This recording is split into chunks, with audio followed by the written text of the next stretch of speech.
Nesta aula nós vamos trabalhar com projeção e linguagens da composição paralela. Na aula passada, nós vimos o que é a composição paralela de dois autômatos, como ela é feita, vimos alguns exemplos. O que a gente não viu ainda é a linguagem da composição paralela, a linguagem gerada e marcada. Então vamos começar falando de projeção. O que é a projeção? Para definir projeção, eu preciso de dois conjuntos de eventos. Um conjunto que eu vou chamar de σS, que é um conjunto menor, e um conjunto maior, σL.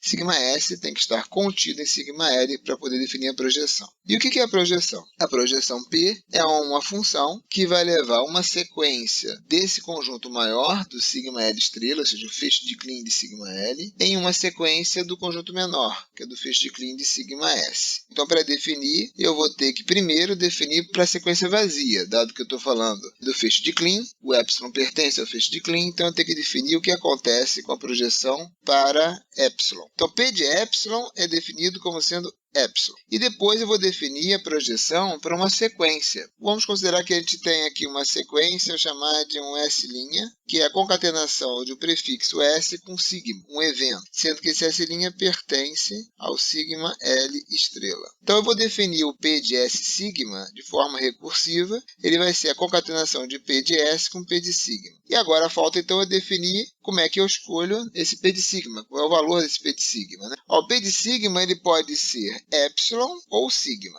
Ele vai ser epsilon se o sigma for pertencente ao conjunto de eventos maior menos o conjunto de eventos menor. Ou seja, ele pertence somente ao sigma L e não pertence ao sigma S. Ou ele vai ser sigma se esse sigma pertencer ao sigma S. Então, vamos ver um exemplo. Suponha que eu tenha sigma S é o conjunto formado por A e B somente. E sigma L é formado por A, B, C e D. Então, claramente, eu tenho que o sigma S está contido no sigma L. Então, eu posso falar da operação de projeção. E vamos pegar uma sequência S que pertença ao sigma L estrela, o feixe de Klein de sigma L. Vamos pegar essa sequência aqui, CA, DD, BB, CA. E vamos aplicar essa regra que foi mostrada anteriormente de projeção. De acordo com essa equação, a gente tem que eu posso pensar em aplicar projeção evento por evento. Então, vamos pegar e aplicar no primeiro evento, no evento C. Se eu faço P de C, isso vai ser igual ao quê? Ora, o C ele pertence ao sigma L e não pertence ao sigma S. Então, P de C é epsilon. E o P de A? O P de A, o A pertence ao sigma S. Então, P de A vai ser A. Isso vai se repetir. Toda vez que um evento não pertencer ao sigma S, pertencer somente ao sigma L, ele vai virar epsilon. Então, aqui eu tenho D, D, e esse DD vira epsilon, epsilon. Aí depois eu tenho um B. Esse B, ele pertence ao sigma S, então ele é B. E esse C aqui, está no sigma L e não está no sigma S, então ele é epsilon. E por fim o A, que aparece o A. De forma que, como a sequência vazia é o elemento neutro da operação de concatenação, então esse epsilon A, epsilon, epsilon, B, B, epsilon A vira simplesmente A, B, A. Então o que a projeção faz é apagar eventos que pertençam ao sigma L menos o sigma S e manter os eventos pertencentes ao sigma S, ok? Eu posso também definir a operação de projeção para uma linguagem. Então, eu tenho uma linguagem L, essa linguagem L, todas as sequências têm que estar no sigma L estrela, de forma que eu defino P de L, a projeção da linguagem L, formada por quem? Pelas sequências T, do conjunto menor, do sigma S estrela, tais que existe uma sequência da linguagem cuja projeção é igual ao T. Ou seja, é pegar cada sequência de L e aplicar a projeção nela. Então, com isso, eu tenho a projeção da linguagem L. Vamos ver o exemplo. Eu tenho a mesma coisa, sigma S AB, sigma L AB CD. E aí eu tenho, vamos pegar uma L que esteja contida no sigma L estrela. Então, peguei essa linguagem L aqui. Ela é formada por ABC, CD e AB, DDA. E agora eu vou fazer a projeção dessa L. O que eu vou fazer? Eu vou pegar cada uma das sequências e fazer a projeção. Qual a projeção da ABC? Só o C aqui é que não pertence ao sigma S, então a projeção vira AB. Qual que é a projeção agora do CD? Tanto o C quanto o D pertencem somente a sigma L, então a projeção dá epsilon. E por fim o AB DDA. Vou ver que o D é quem não pertence ao sigma S, então eu vou apagar esse D e vou obter então o ABA. Então, para obter a projeção de uma linguagem, basta projetar cada uma das sequências da linguagem. E eu posso também definir uma projeção inversa. O que é a projeção inversa? É uma função que vai levar agora de uma sequência no conjunto menor, do sigma S estrela, num conjunto de sequências do sigma L estrela. Por que no conjunto? E qual que é a ideia? A ideia está expressa aqui nessa equação do P a menos 1 de T. Ele é o conjunto formado pelas sequências S do maior, tais que a projeção de S daquele T que eu estava falando ali do argumento do P a menos 1 de T. Então, ele vai encontrar todas as sequências de sigma L estrela que a projeção é igual àquele T. Então, exemplo, pegando um AB e pegando esse mesmo sigma L, pegando uma sequência T que pertence a sigma S estrela, eu quero achar o P a menos 1 de T. Ora, é só a gente pensar como é que é feita a projeção. Como C e D são eventos particulares do sigma L, só existem em sigma L, então eu poderia executar C e D quantas vezes eu quisesse antes do evento A, que quando eu projetasse, iria apagar esses Cs e Ds que apareceram aí. Como é que eu represento todas as possibilidades C e D? Quantas vezes quiserem ocorrer, em qualquer ordem. Eu faço o fecho de Kleene. Isso aqui representa todas as ocorrências, todas as sequências possíveis ser geradas com C e D, mais o epsilon. Depois vai ter que ocorrer o A. Depois, de novo, eu posso ter quantos Cs e Ds eu quiser, na ordem que eu quiser. Depois tem que vir o B, porque tem que dar A, B. Depois, de novo, quantas vezes eu quiser, se eu fazer C e D. Depois o A, porque tem que ser A, B, A. E, por fim, posso fazer de novo C e D à vontade, quando eu projetava isso. Então, essa expressão aqui, ela está mostrando todas as possíveis sequências que são possíveis ser geradas, cuja projeção dá igual a ABA. Então, eu posso fazer isso para linguagens, assim como eu fiz a projeção? Posso também. Para isso, eu tenho que ter, então, uma linguagem no sigma S estrela, e aí eu pego e faço a projeção inversa da linguagem, que basicamente vai ser pegar cada sequência de L e fazer a projeção inversa. É isso que está escrito nessa expressão aqui, tá bom?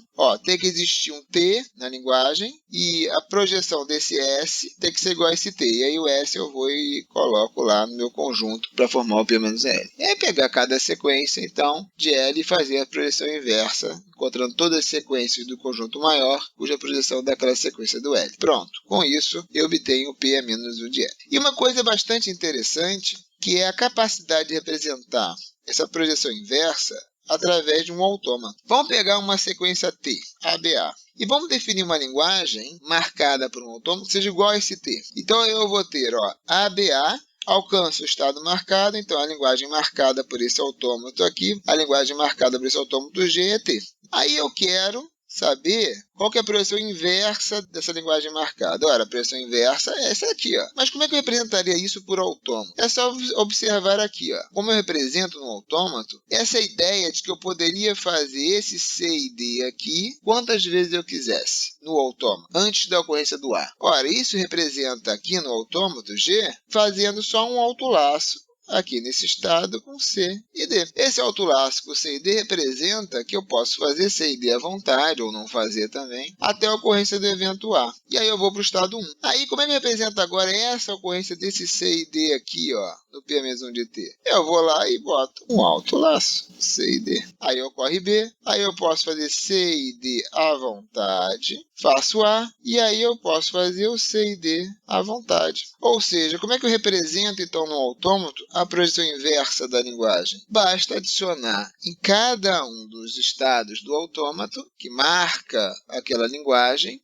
basta eu acrescentar autolaços com todos os eventos que são do maior e não são do menor. Pronto, com isso eu consigo representar, então, a projeção inversa. Isso vai ser útil para a gente conseguir determinar a linguagem da composição paralela. Então, vamos lá para a linguagem da composição paralela. Recordando, a composição paralela de dois autômatos é um outro autômato. É a parte acessível, tendo conjunto de estados x1, produto cartesiano x2, eventos, a união dos conjuntos de eventos G1 e G2, a função de transição, vou falar, ela está aqui embaixo, estado inicial é o par, x01, x02, e estados marcados, para ser um estado marcado na composição paralela, tem que estar marcado em ambos os autômatos. Estou aqui representado pelo produto cartesiano xm com xm2. A função de transição é essa daqui. Eu pego um par x1, x2 e a ocorrência de um evento psíquico. Aí o que pode acontecer? Eu posso evoluir em ambos os autômatos se o sigma pertence a γ1x1 interseção γ2x2. Ou seja, se esse sigma ele está ativo, é viável, no estado x1 do G1 e no estado x2 do G2. Eventos comuns só podem ocorrer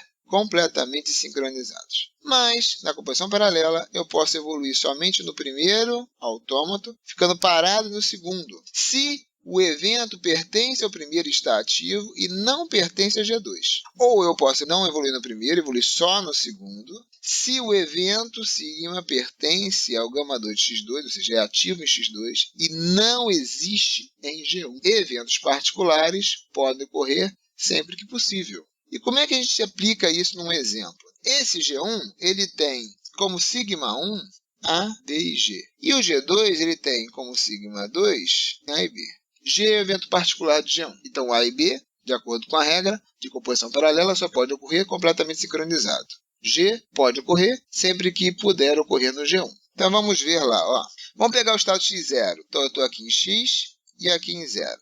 A gente vê que esse G pode ocorrer. Como G é particular, então eu vou ter uma transição com G aqui. E qual que é o efeito na composição paralela? Eu vou de x0 com G, eu vou evoluir no x1 no primeiro, que é para o Z, e no segundo eu fico parado. Agora vamos pensar aqui. E se eu tivesse acrescentado o G no G2, alterando o autômato G2? Alterando de que forma? E se eu botasse um autolaço com G em todos os estados do G2? O que eu teria? Será que mudaria o resultado da composição paralela?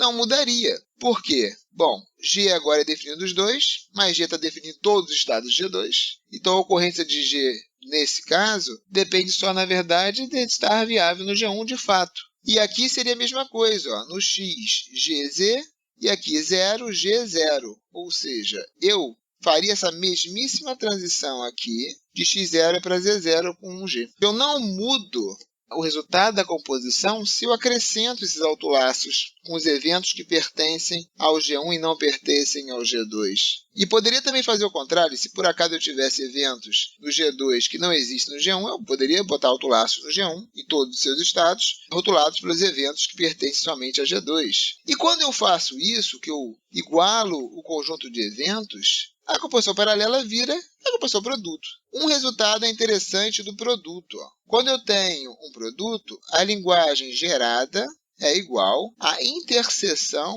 das linguagens geradas. E a linguagem marcada também é igual à interseção das linguagens marcadas. Então, o produto eu sei qual é a linguagem gerada e marcada. No paralelo é o que eu estou querendo ver. Mas eu estou vendo aqui que isso virou um produto, desde que eu boto esses autolaços. Só tem que saber representar o que é o pôr o autolaço. Mas a gente viu o que significa pôr o autolaço. Pôr um autolaço é uma projeção inversa. Então, vamos definir duas projeções.